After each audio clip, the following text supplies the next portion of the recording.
नमस्कार, next 9 news देख रहे हैं आप। आपके साथ मैं हूं मानसी जायसवाल। हमारे खास कार्यक्रम मुद्दा आज का में आप सभी का बेहद स्वागत है। आज हम चर्चा करेंगे महाराष्ट्र की सियासत में, इसके साथ ही चर्चा करेंगे राज ठाकरे के बारे में। जी हां, राज ठाकरे की महाराष्ट्र सरकार में क्या भूमिका है, उसको लेकर के हम आज चर्चा करने वाले हैं।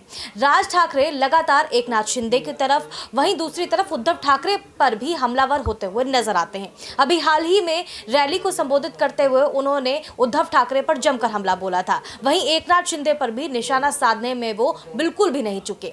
ऐसे में हम सवाल कर रहे हैं कि क्या राज ठाकरे एकनाथ शिंदे की तरफ रुख कर रहे हैं या फिर उद्धव ठाकरे की तरफ उनका रुख जा रहा है। महाराष्ट्र की सियासत किस तरफ मोड़ लेने वाली है, इसी पर सवाल करेंगे और इसी पर चर्चा भी करेंगे। मेरे साथ मेरे सहयोगी कपिल हैं।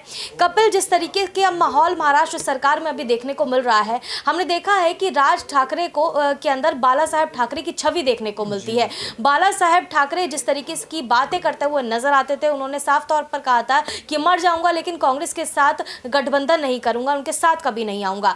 राज ठाकरे जिस तरीके के बयान अभी जो है उद्धव ठाकरे की तरफ देते हुए नजर आते हैं, एकनाथ शिंदे की तरफ दे रहे हैं, आपको क्या लगता है कि वो उनका जो रुख है वो किस तरफ जाता हुआ नजर आ रहा है? देखिए, राज ठाकरे की अगर बात करी जाए तो मुझे लगता है कि बाला साहब ठाकरे की जो रणनीति थी या फिर कहिए विचारधारा थी, उसी को आगे बढ़ा रहे। कांग्रेस के साथ तो देखिए कभी गए नहीं, हालांकि उद्धव ठाकरे चले गए थे जिनकी वजह से कहा जाता है कि उनकी सरकार गिर गई थी, लेकिन बीजेपी के साथ भी जाते हुए नजर नहीं आ रहे। आप देखिए कि राजनीति में साल 2014 में माफ कीजिएगा बीजेपी आई थी और उसके बाद उनके पास तमाम मौके थे। आज भी देखिए, अगर वो किसी भी दिन जाकर ये कह दें बीजेपी के साथ जाकर या फिर एकनाथ शिंदे से मिलकर कि देखिए मैं आपको जो है वो समर्थन दे रहा हूं, पल भर का जो है वो समय नहीं लगेगा, बीजेपी जो है वो खुश हो जाएगी। क्योंकि अगर शरद पवार की बात करी जाए तो वो हमेशा बीजेपी के विरोध में रहते हैं। उद्धव ठाकरे का लगभग अब अस्तित्व खत्म हो चुका है। और कांग्रेस की अगर बात करी जाए तो वो कभी भी बड़ी चुनौती पिछले 10 सालों में नहीं रही है। उद्धव ठाकरे ये उम्मीद जता सकते हैं कि राज ठाकरे उनके समर्थन में आ जाएंगे या फिर उनका साथ दे देंगे। हमने देखा है कि रश्मि ठाकरे अक्सर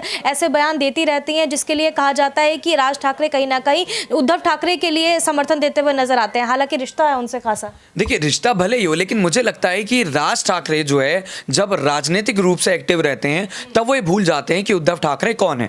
तो मुझे ऐसा लगता है कि राज ठाकरे फिलहाल जो राजनीति कर रहे हैं वो काफ़ी बेहतर कर रहे हैं। देखिए, उद्धव ठाकरे अगर आने वाले वक्त में नहीं संभल पाते, उनकी सत्ता में वापसी नहीं होती है, तो ये लगभग फिर तय माना जाएगा कि वो अस्तित्व की लड़ाई लड़ेंगे। हालांकि ऐसा नहीं है कि वो उनके विधायक नहीं जीतेंगे, ऐसा नहीं है कि उनके सांसद नहीं बनेंगे, लेकिन जनता का अगर उन्हें समर्थन नहीं मिलता है तो फिर उनके लिए संघर्ष जो है वो ज़्यादा बढ़ जाएगा। लेकिन वहीं आप राज ठाकरे की बात करें तो देखिए, उनकी जो मनसे पार्टी है उसके कार्यकर्ता हर जगह पर एक्टिव हैं। महाराष्ट्र की मैं बात कर रहा हूं, और उनको जिस तरीके से मैंडेट मिलता है वो हिंदुत्व की राजनीति को आज से नहीं बल्कि तमाम पिछले कई सालों से लेकर आगे बढ़ा रहे हैं। हिंदुत्व में देखिए कि वो लाउड स्पीकर के मुद्दे को जिस तरीके से उठाते हैं, कहीं ना कहीं जो तबका ये सोचता है महाराष्ट्र के अंदर कि हिंदुत्व विचारधारा होनी चाहिए, वो सीधा राज ठाकरे के साथ जाता है। और यही एक बड़ी वजह है कि आप देखिए एकनाथ शिंदे लगातार जो है वो हिंदुत्व के मुद्दे को लेकर आगे चल रही है। जब राज ठाकरे कहते हैं कि देखिए एक विशेष समुदाय की तरफ से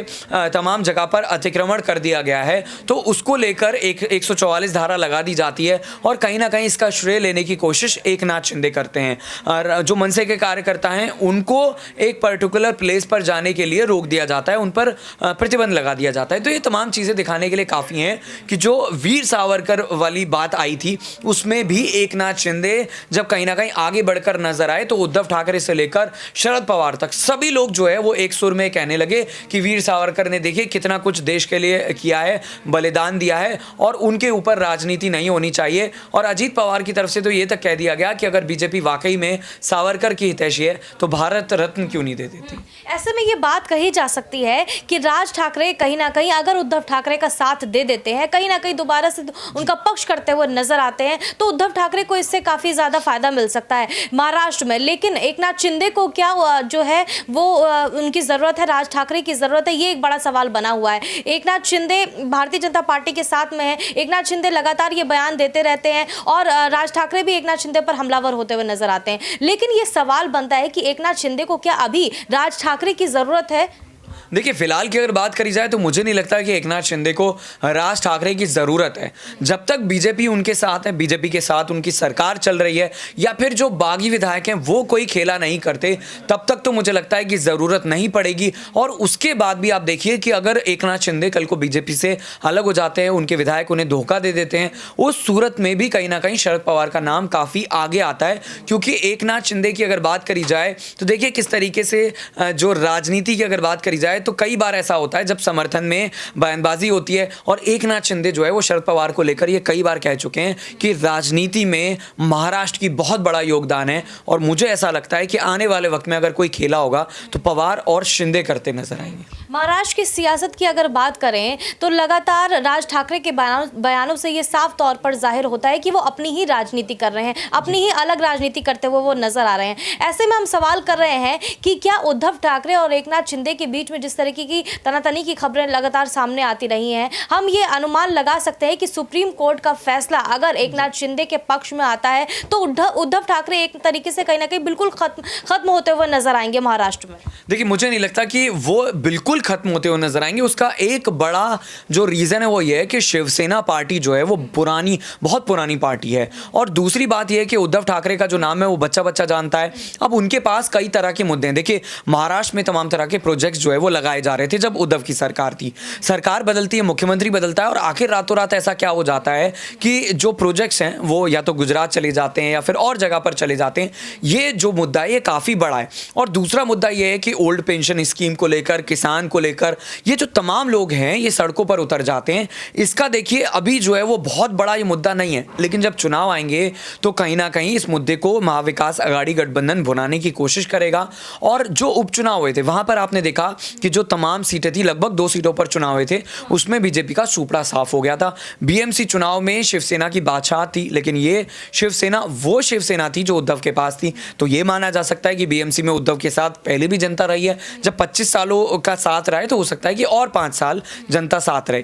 तो ये कहीं ना कहीं बताने के लिए काफ़ी है कि जब तक एक चुनाव बड़ा नहीं होता, चाहे वो बीएमसी हो चाहे वो लोकसभा हो, वो कहीं ना कहीं उद्धव ठाकरे की तकदीर और तस्वीर तय करेगी कि आगे कहाँ उद्धव ठाकरे जाएंगे। इसके अलावा कपिल, एक और सवाल ये बनता है, अहम सवाल ये है कि उद्धव ठाकरे के पास अब विकल्प क्या बचेंगे? आपने बताया कि किस तरीके से वो उनके पास कई सारे मुद्दे हैं एकनाथ शिंदे और बीजेपी को घेरने के, लेकिन एकनाथ शिंदे जिस तरीके से अभी महाराष्ट्र में अपनी पैठ बनाते हुए नजर आ रहे हैं बीजेपी के साथ मिलकर, तो कहीं ना कहीं उद्धव ठाकरे की मुश्किल बढ़ती हुई नजर आ रही है। उनके पास विकल्प क्या नजर आता है? हमने देखा है कि विधायकों की जो संख्या है वो भी उनके पास कम है। छोटा सा जवाब। बिल्कुल, उद्धव ठाकरे की अगर बात करी जाए तो सबसे पहले उनको ये देखना चाहिए कि कैसे जनता उनके साथ आ सकती है, किन मुद्दों पर सबसे ज़्यादा जो है वो एकनाथ शिंदे को घेरा जा सकता है। और ताबड़तोड़ जो रैलियां हैं जिसकी शुरुआत हो चुकी है रविवार वाले दिन से, ये कहीं ना कहीं जनता से सीधे कनेक्ट करेंगी। ना सिर्फ उद्धव जाएं, आदित्य जाएं, संजय राउत जाएं, और जनता से जाकर ये जानने की कोशिश करें कि जनता के आखिर दिल में क्या है। अगर जनता वाकई में उनके समर्थन में है तो चुनाव होंगे, वो वापस सत्ता में आएंगे, और फिर कहीं ना कहीं एकनाथ शिंदे का आने वाले वक्त में जीना मुहाल होता हुआ नजर आएगा। बिल्कुल, बहुत बहुत शुक्रिया कपिल हमसे तमाम चर्चा के लिए। तो लगातार ये बात सामने आ रही है कि महाराष्ट्र की सियासत में एकनाथ शिंदे और भारतीय जनता पार्टी तो एक तरफ है, उद्धव ठाकरे भी अपनी रणनीति के तहत आगे बढ़ते हुए नजर आ रहे हैं, तमाम रैलियां कर रहे हैं। वहीं राज ठाकरे की भूमिका जो है वो भी काफी अहम होती हुई नजर आ रही है महाराष्ट्र में। आपकी इस मामले पर क्या राय है हमें कमेंट करके जरूर बताएं। देश और दुनिया की तमाम बड़ी खबरों के लिए देखते रहिए Next 9 न्यूज।